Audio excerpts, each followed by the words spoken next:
So we're on Yud Beit today, 12a. We'll start near the top, about fourth line down, Gufa. The Gemara said, the Mishnah had said, if you see people running after something that they can catch, the examples were birds that can't fly or deer that can't run properly, and people are chasing it, and it's a hefker item. So whoever gets it would take ownership. Amar Birmi says, "V'hu sharatz achrein umagian." Oh, so the Mishnah had said that if the deer runs into your field, then you can acquire it. So Rav Yirmiyah says, "V'hu sharatz achrein umagian." That's only if you have the capacity to catch up with it, right? So it's not just the fact that it's on your property, but you have to be able to exercise control over it in the sense that you could have run after it and caught it. By Rabbi Yirmiyah, so Rabbi Yirmiyah asks, okay, so the Mishnah is talking about where it's an ownerless object. What if it's a matana? What if somebody wants to give you a gift and places it at one of these running not so fast animals and sets it loose on your property? Does the same rule apply? Does it have to be that you have the ability to catch it in order for your field to take ownership of the gift? Rav Abba said that the distinction is valid.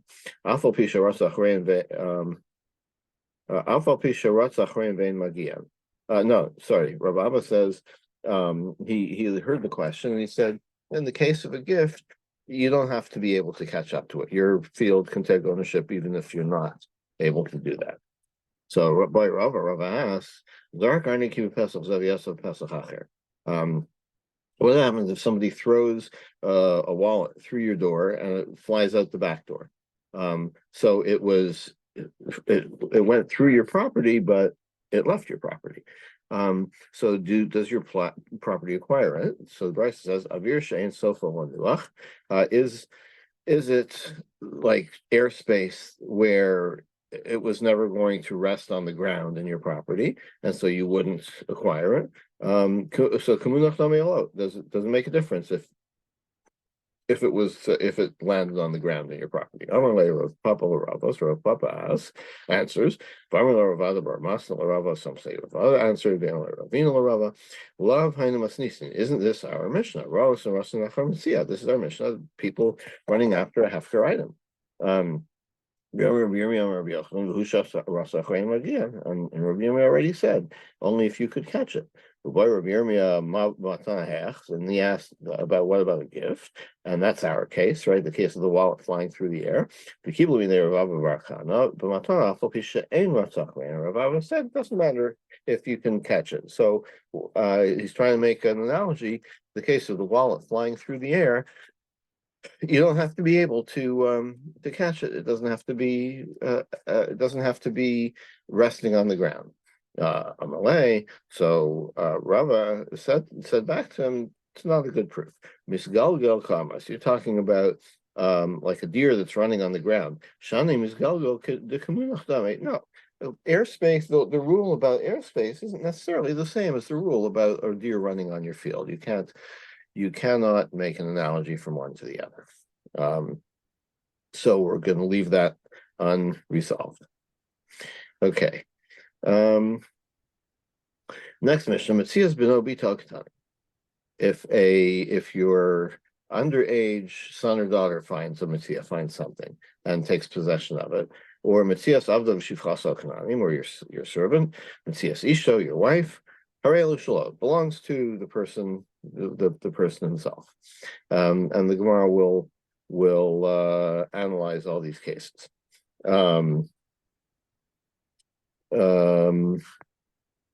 Metzia b'no bito gedolim. What about your children who have reached the age of majority? Metzia savo shichasa ha'ivrim, or a Jewish servant. Metzia isho shegersho afal pi shlo nasan ksuba, or your wife that you've divorced her, you've given her a get, but you haven't yet paid her the ketubah. Harelu shahan, these belong. They have their own rights to acquire things, and they acquire a a lost object or a hefker object, I should say, then it belongs to them and not to you. Amar Shmuel, why do we have this rule that, like, you would think that a minor person, he doesn't have the agency to acquire anything, right? Why do we make him an extension of his father? Because you know that when your child finds something, going to run quickly to you and give it to him right away.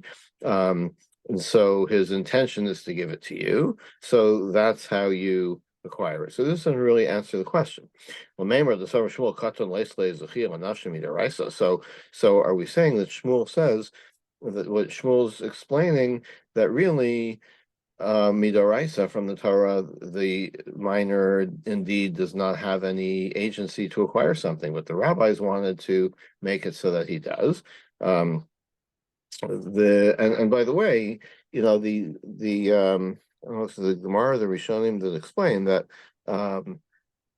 you know, this if it's a rabbinic thing, it would be in order to preserve order so that, you know, you don't have people going grabbing things from children. So anyway, but we have a counterpoint to Shmuel. Tanya, we have a brisa.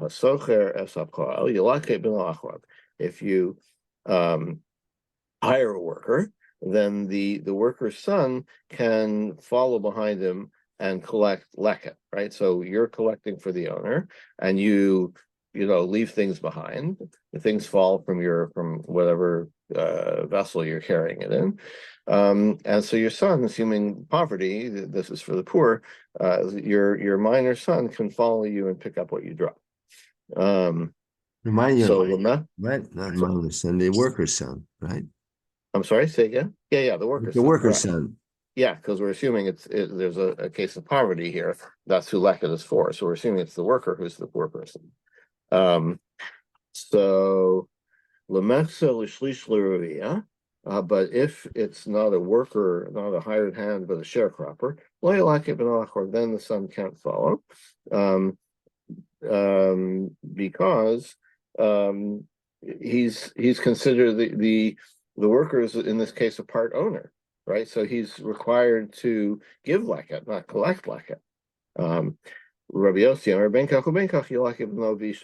Yossi says not only it doesn't matter, even if he's the sharecropper, not only his child but his wife can collect after. The Rabbi Yossi, and Shmuel says the halacha is like Rabbi Yossi. So how come in our case Shmuel implies that midaraisa it's not a problem for the son to acquire on behalf of his father? But in the case of leket, the implication is that that you can't that you cannot allow the child to acquire on behalf of his father. The Gemara explains as follows: if you say that, okay, because maybe it's not on behalf of the father, maybe the child has the right to acquire something. So he's not the sharecropper, so he is acquiring it for himself, for the child's own self. And then and then he gives it to his father. But if you say that really the child does not have the agency to acquire something, so when he's collecting, it's as if the father is doing it. But the father is not rich, but he's an owner, he's the landowner, he's not entitled to leket. Why would you allow the wife and the child to collect the leket behind him? Shmuel wasn't saying it for himself. He was explaining the Mishnah. The Mishnah.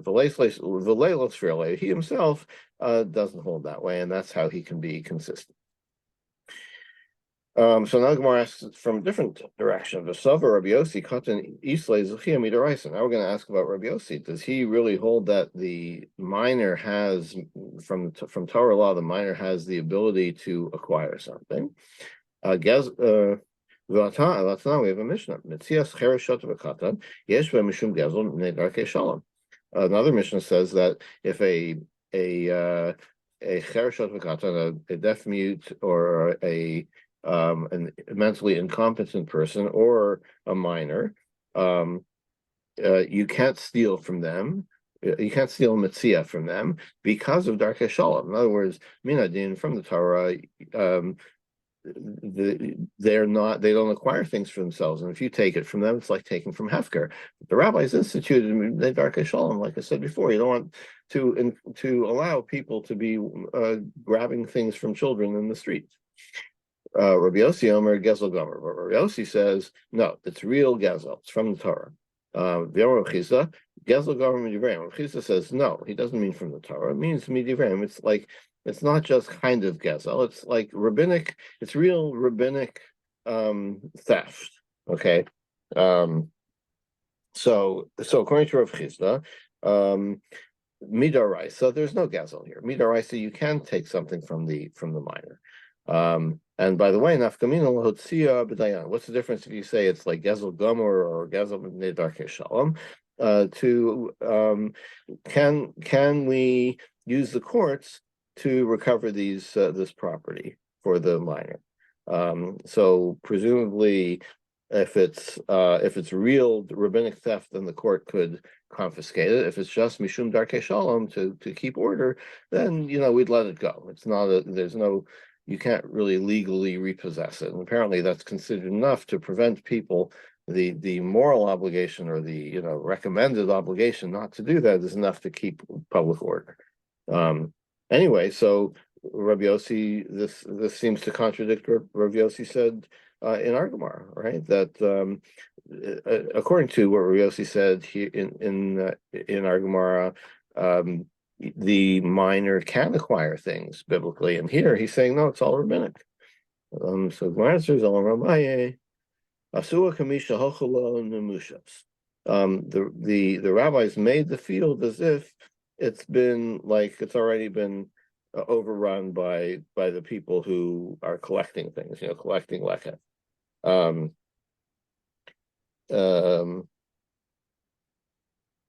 So once it's already been, once everybody's had a shot at it, all the poor people who've been over this field already, then it becomes hefker.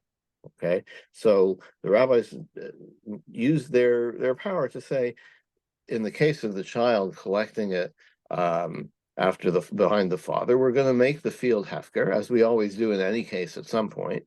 We're going to make the field hefker in this case. Danim gufam maschizatayu. Why do we say in the ordinary case that once all the poor people have been by, that it's now hefker completely? Because even the poor people have kind of given up on it, right? They're like, okay, this field is done. Nobody's interested anymore because it's been picked clean. So if there is anything left there, it becomes hefker. So similarly in our case, sabre brei dehech malaktile. Like if they see that the child of the worker is following him around, then he's going to be sure to get everything, because he's if you're looking at the whole field and trying to find the leftover stuff, you'll miss something. But if you're following the harvester, right, you're not going to miss anything. So when they see, so the rabbis have the power, or the ability to say that in this case the poor people have given up on this field, and so it's really hefker. So if the child picks it up, it belongs to the father. What's the distinction between Shmuel and Rabbi Yossi here then? This time I missed it. I get lost a little bit. They're actually the same. Yeah, that they both say that the what a child finds does not belong to the father in general. I think they agree on that. So you're right to be confused about it, because they do agree. They not belong to the father, right? Although we can, by make a din, but then the rabbis can come along and find a way to make it so. But without that, it would have, in principle, it could belong to it could be acquired by the minor. Whereas whereas what we say though is that, I'm sorry, in principle it could not be acquired by the father, but we allow that to happen through these legal mechanisms. Amalei Ravada bar Masal Abaye. So Ravada says to Abaye, "V'chimush al adam al harbi tzari b'toch sadeu kadei shiru aniyim." So, how can you use this? How can the worker use this strategy to get out of leaving leket behind? Right? Like the analogy is, can you?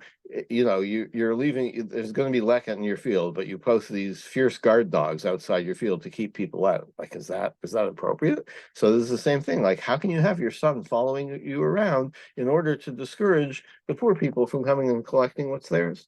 That certainly don't want that to happen. Elama Rava. So Rava explains differently. Asu she'eno zoche kazoche. So as we said, really, a child cannot acquire something for his father. But in this case, in the case of leket, we make an exception. My tama, why? Not because the poor people are giving up. The poor people like this idea. So that when they get hired, so they can take advantage of this rule, right? So the poor people say, okay, this guy, he's lucky, he got a job. Let his son follow around and collect what's behind him, because the next week I'm going to get a job. I'm going to have my son follow behind me and collect for me. Okay, so that's so again, really, Mikar Adin, the child does not have the right, the ability to acquire for his father, to acquire anything on behalf of his father, but we allow it here because the true owners, as it were, the people who would otherwise be able to collect it, they kind of give up their rights. In this case, so that they will benefit from it another time. The plea of Rav Chia bar Abba, and this is Shmuel would be against Rav Chia. Rav Chia bar Abba, Rav Chia said, "Lo gadol gadol mamash, lo katan katan mamash." What is the Mishnah talking about here? It's not talking about people who are above the age of majority or below the age of majority. What are we talking about? We're talking about dependence, economic dependency, right? Someone who is dependent on his father, no matter the age.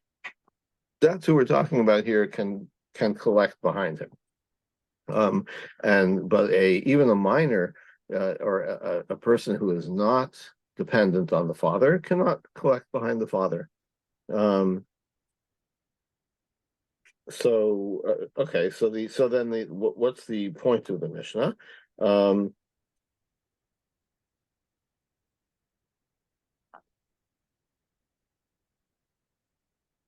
So since the father is supporting the son, in the case of what we call the katan, since the father is supporting the son, doesn't seem fair, right? That the father supports the son financially, and yet he doesn't get what the son finds. So the son really can acquire these things for himself, but we're going to grant it to the father because of the dependent situation.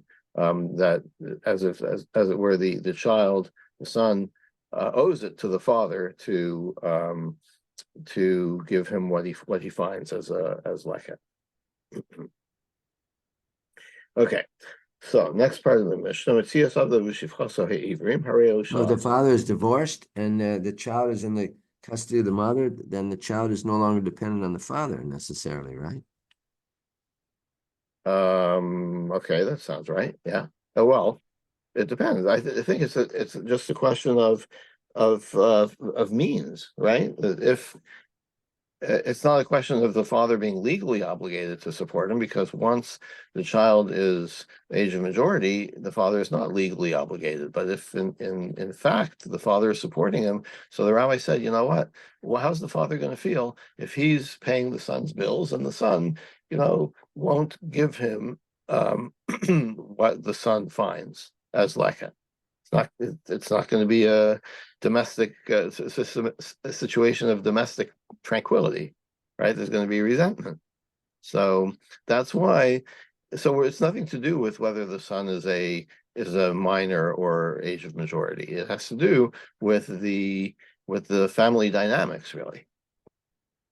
And the reason the rabbis granted it to the father is because the son is dependent on the father. And so the rabbis thought it's appropriate for him to give up his rights in this thing and give it to his father. So the next clause in the Mishnah was Metzia a Jewish slave. So then if the child is a minor, on the other hand, and he's not in any way dependent on the father, then he wouldn't have to give it to the father. Yeah, so that's a little unclear. It sounds to me like we're talking about people who are not who are old enough to have their own agency, but do we but we only grant it to the father. Like ordinarily they would be able to acquire it on their own, but if they're dependent on the father, then they have to give it to the father. Yeah, that side is easier to understand. But if he's not, so that doesn't But matter what I think the majority. But if he's younger, but the opposite token, if he's younger, and let's say he lives with the grandfather and he's dependent on the grandfather, then I would think he would give it to the grandfather, not the father. The father's out of the picture. Yeah, I mean, so you made two separate statements there. So one, I think it seems to me that what Rabbi who's answering, who's giving this answer, what Rabbi Chia is saying is that we're not talking about a katan at all. We're not talking about a child at all. That's not what the Mishnah is discussing. If you want to know about the rules of what a child acquires, go look somewhere else, right? Go look in the other Mishnah that we brought. But in our Mishnah, we're talking about only about, I think this is what the Gemara means, what Rabbi Chia means. We're talking only about adults. Oh, okay. And when it comes to the grandfather, it's not necessarily the case that we extend this. Maybe a father supporting a son is more happens more often, and so that's where the rabbis made this exception. I mean, what would you say if you're dependent on someone who you're not related to at all? Would you extend it to that? Not necessarily. Right. So I don't know if we would extend it to a grandfather. The Mishnah is only talking about a father, according to Rabbi Chia. Would you extend it to somebody else? It doesn't say. I would venture to say that the reasoning would be the same, right? If you're dependent on somebody, then you should, then you should give him your laket. But you could also say that when the rabbis, as we've seen often in the Gemara, when the rabbis make a rule, you're not necessarily going to extend the logic of that rule to a different case. So I don't know the answer, to the grandfather question, but you could go either way. Yeah. Okay. Metzias Avdom v'shivchaso ha'ivrim harei shel atzman. You have a Jewish slave, then whatever they find belongs to themselves. Amai, so Gemara says, why? Lo yehel poel. They should at least be considered like a worker, right? If you hire somebody to work for you for the day, whatever he does during that day belongs to you, right? Picking up an object, picking up a leket, that would belong to you. So why not your Hebrew slave, right? Your Jewish slave. V'tanya, we have Brisa Metzias Poel Liatzma. A hired worker, if he finds something, belongs to him. When is that? Bisman Sharmalo Nakesh Imi Hayom. When he says to me, I'm hiring you today to do whatever, weeding, right? Adori Mi Hayom, or to dig, right? But he says, I'm hiring you for your labor today, whatever I tell you to do, then picking up an object would belong to you also. It's Yasal of all vice. So shouldn't the Jewish slave be like a worker that you say, whatever you do, I'm hiring you today, I'm hiring you for your time, for whatever jobs I give you. So wouldn't it be the same for a Jewish slave? Because his time belongs to the owner. We're talking about a skilled worker. The slave is a skilled worker. He's doing specialized work, right? And that's the value that the owner wants to get out of him, right? He's mochel on the other thing. He doesn't care if on his lunch break, he makes some money on the side, right? It's what he really hired him for. Even if he's saying I'm hiring you for the day, if he's a skilled worker, it's obvious that he's hiring him for that particular skill, and he's mochel on the other things. Rava answers, "B'magbia Metzia im malachtos." We're talking about where, when you pick up this lost object as part of the work that you were hired for, right? So in the case of the workers, when you've been hired to I don't know, maybe you've been hired to sweep the streets, right? You pick stuff off the streets, and then you find something along with the garbage that you're picking up, right? So then, for the worker who was hired to pick up the garbage, that should belong to no. So since you were hired to pick up garbage, right? You happen to pick up, in the same motion with the same effort that you're picking up garbage, you happen to pick up something valuable. So that belongs to you, because you didn't expend any effort for this object. If you had expended extra effort, then that would be something that, like, your time belongs to the employer, and that would belong to the employer. Rav Papa says a different answer. Kugon shesaro laket mitzios. We're talking about the Bryce is when you were hired to do. You were hired to go look for things, right? You're hired to sift the sand on the beach and find quarters, right? So what's a typical situation for this? The akme agma b'chavre, where the tide came in, left crabs on the beach. Maybe crabs is not the right example. Left fish on the beach. So and these fish don't belong to anybody, right? They were swept in by the sea. So you were hired to go pick them up. So these are the Metzias we're talking about. Every fish you pick up is a Metzia, but that's what you were hired to do. So that's why the Brisa says that it belongs to the owner. But in the case of a normal case where your Eved finds something and picks it up, that doesn't necessarily belong to you. Now the Gemara says, what kind of female slave are we talking about? Either I say Shtei Saros, if she has matured, my Bayagabe, what's she doing being his slave? He necessarily has to set her free. Vidalo, I say Shtei Saros, but if she hasn't matured yet, say love, if she has a father, Davu should belong to her father. Vidalesi love, Tepuk Misasav, then and if she doesn't have a father, she should have gone free, right? With her father's death, because that's the other way a minor shifcha goes free. Rish Lakish says there's a Kalachomer, which Gemara deals with elsewhere, that frees the minor female Hebrew slave. V'lavi Tosaf Rish Lakish. But the Gemara says, well, wait, we don't hold like Rish Lakish. Nema mihai name to have a tuvta. So what we're saying is here, our mission is another strike against Rish Lakish. Like the fact that our Mishnah says that the Metzia belongs to the Shifcha Ha'ivriya. It can't be someone who is matured already, because she would have to be set free. So what case are we talking about? It must be a minor one. And we see from our Mishnah that it belongs to herself, not to the owner. So that would refute Reish Lakish. Gemara says, well, not necessarily. No, maybe she has a father. You're barking up the wrong tree. Her father is alive. My Hari so why does the Mishnah say it belongs to them? La poke de Rabba, to exclude Rabba's view. Oh, sorry, not Rabba's view, too. Lapuke de Rabba.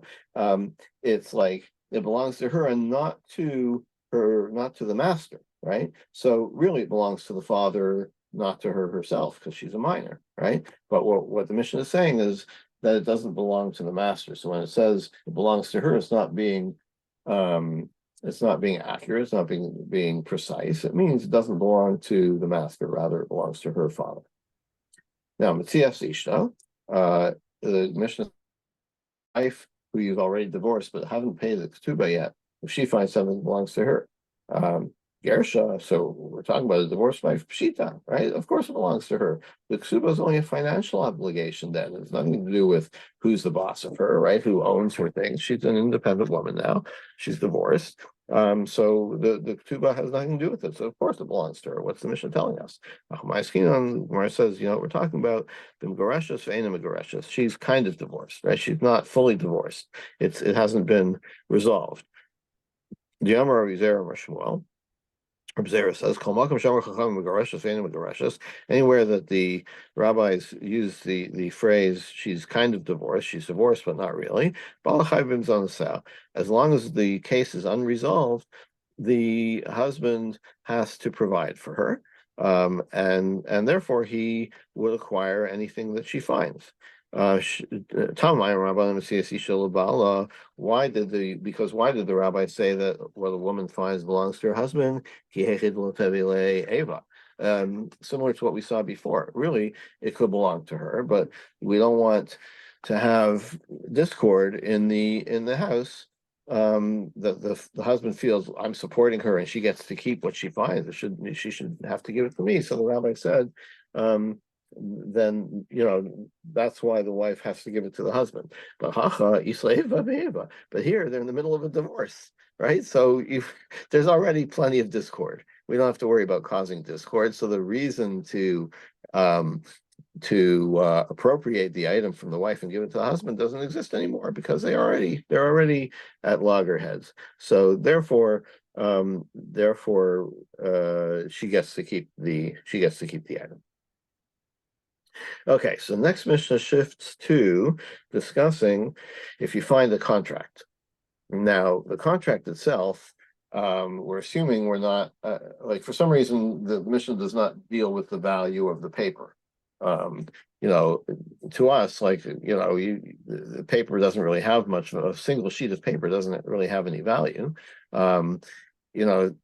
I wonder in the time of the Mishnah, I think that these things had more value. Like even in the Middle Ages, you find that the idea of a palimpsest, that documents would be scraped off so they could be reused. But anyway, so I'm not sure why we're considering them valueless, but who do they have value to? To the parties involved, right? So A lends money to B, and there's a document supporting that, and C finds it. So the question really is, this has value and belongs to somebody else, so I can't keep it. But who should I give it back to, right? If I give it back to the lender, maybe it was paid off already, right? And so you're giving it, you're screwing the borrower. And if I give it back to the borrower, maybe it hasn't been paid already. You're screwing the lender. So, Matzah Sharichov, if you find these documents. Now, the Mishnah is making a distinction between if there is a lien on property in these documents. So I can lend you money, with collateral or without collateral. If there's collateral, then the existence of the document would allow me to collect property, right? Then lo yachzir, then don't return it to anybody. Shabbeis in front of hand, because the court will collect based on these documents, and as I just explained, you don't know who to give it back to, which side to give it back to. But if there's no lien, yachzir, then you can return them. And based in front of hand, because the court won't enforce the confiscation of property to pay the loan. And the Gemara will deal with this in more detail. Divrei Rav Meir, that's what Rav Meir says. V'chacham mamrim ben kach u'ben kach lo yachzir. Don't give it back in any case. Based in Ephraim, because you still have a document, right? So you can't collect real estate, the collateral, but you can still collect the money. So we'll see in the Gemara what the issues are here. What are we talking about? Moda. If the borrower admits that he still owes the money, so you should return the document, right? Because that's the deal, right? The borrower says, "Yeah, I still owe him the money," and if there was a lien, then the lien should be valid. So give it back to the lender, because the guy is admitting it. The Kashain Chayiv Moda, and if the borrower does not admit that he still owes the money, in other words, he may say, like, I paid this already. Why do you give it back to the lender, right? There's a dispute. Why would we tip the scales for the lender? Sure, he can't collect from the deal isn't that there's a lien, but he can still collect property that isn't encumbered, right? He can. I mean, the loan is the loan. You still have the power through this document to collect what you're owed. How do you know who to believe? Is this the case where we That's would the have a question, shavua, really. make a shavua like we were talking earlier? It doesn't appear to be a shvua here, no. How do you know who to believe? Well, that's really what we're talking about. Who do we believe? Like, if it seems like if there's a dispute about it, then you don't. That's what the original statement in the Mishnah. Well, Yasser, don't give it back because you don't know who to give it back to, right? You don't have any knowledge of if the money is really owed or not, right? So don't give it back to either one of them. What do you do with it? I mean, could you bring the I don't know, court? use it for Could you bring a firewood. someone make a shavua in this case? I mean, well, I don't. Well, where's the? I don't think you would make a shvua because, I mean, if the lender wants to collect his money, then he would claim that the borrower owes him money, and there are circumstances under which, if he has some kind of evidence, there would be a shvua. But it's nothing to do with you, the finder. You don't. Nobody even knows necessarily that you have this document, right? So you don't have nothing gives you the power to require a shvua.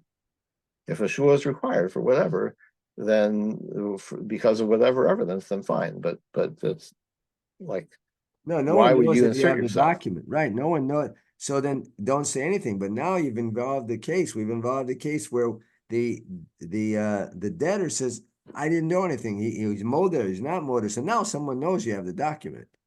Ah,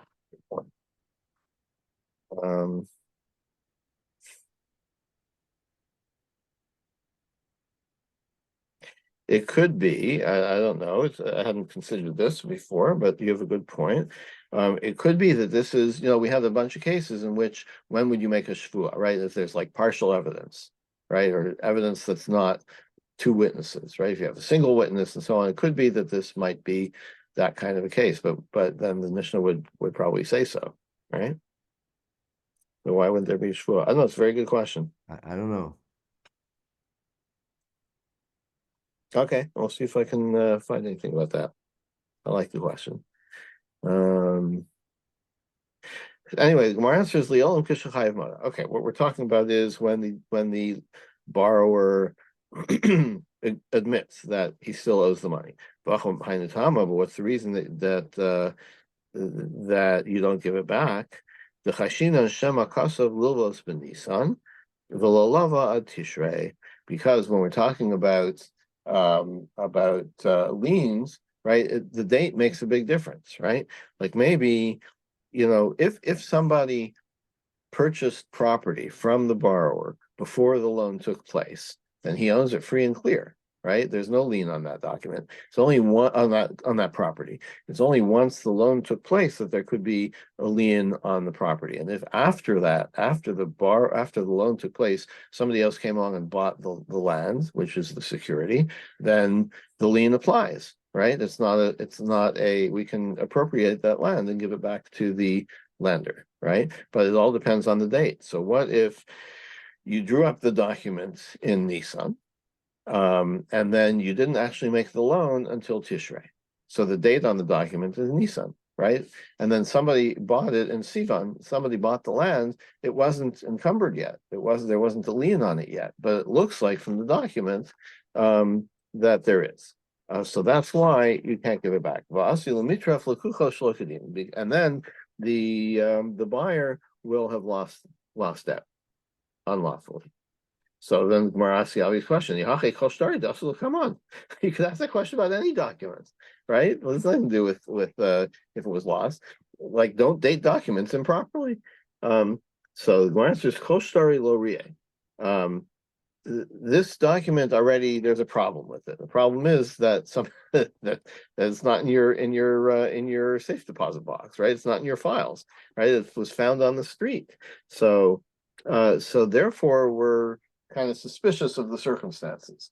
Honey Ray, these here we're concerned about, we're suspicious of the circumstances. That's why we are a little extra careful. So Gemara says, well, what about this Mishnah? You can write a star, a document of indebtedness for the borrower, even if the lender is not there. So, in other words, the document can be done and have witnesses, even the loan isn't witnessed. Right? If the lender's not there, that presumably means that they're not witnessing the loan. They're just witnessing that the borrower admits to the indebtedness. So l'chatchila heiche kasvinu. How can you draw up that document? How do they know? How do the witnesses know when the loan took place or is going to take place? Like, maybe they're witnessing a document early, and then you have the same problem. And that could result in buyers having the property confiscated improperly. When do we say that you can write the document even with the lender not present? When it's shtar hakna, which he translates here a note of acquisition. So a document that says that the borrower gives the lender a lien against his against real property, even if the money even if the loan never takes place, which is a little weird. So Shabbat Nafshi, because in that case, he puts the obligation on himself. So Gemara says, okay, if that's it, must nisin katani. So how come our Mishnah says if there is collateral, then don't give it back? And we've said that what are we talking about? When the borrower admits the chov, admits the debt. And